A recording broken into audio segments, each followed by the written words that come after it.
বিসমিল্লাহির রহমানির রহিম। আসসালামু আলাইকুম।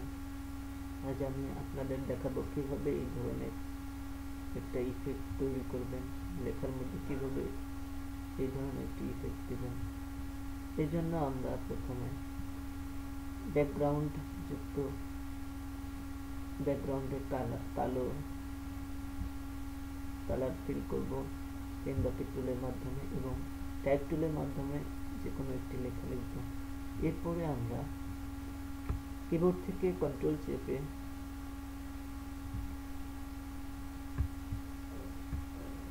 লেখাটিকে সিলেক্ট করব। টাইপ টুলের উপর ক্লিক করে কন্ট্রোল প্লাস টাইপ টুলে একটা ক্লিক দিব। এরপরে আমরা সিলেক্ট মেনুতে যাব। এরপরে ফেদারে ক্লিক করব। ফেদারে এখানে 2 লিখে ফেদার রিডিউস টু লিখে ওকে দিব। এরপরে আমরা ফিল্টার মেনুতে যাব। ফিল্টার মেনুতে গিয়ে বোলার রেডিয়াল বোলার ওকে। এরপর জুম সিলেক্ট করে বেস্ট সিলেক্ট এবং অ্যামাউন্টটা 100 রেখে ওকে দিব।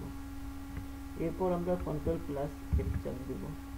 এরপরে আমরা সিলেক্ট মেনুতে যাব। এরপর আমরা সিলেক্ট মেনুতে যাব। সিলেক্ট মেনুতে গিয়ে ইনভার্সে ক্লিক করব। এরপর আমরা কিবোর্ড থেকে কন্ট্রোল প্লাস প্রেস করব। এরপর আমরা কন্ট্রোল প্লাস ডি চাপ দেব। দেখুন তৈরি হয়ে গেছে বিউটিফুল অ্যান্ড এক্সেলেন্ট প্রজেক্ট। আমরা এভাবে সুন্দর সুন্দর প্রজেক্ট তৈরি করতে পারি। আপনি যদি আমার ভিডিওটি দেখে উপকৃত হন তাহলে প্লিজ সাবস্ক্রাইব করুন।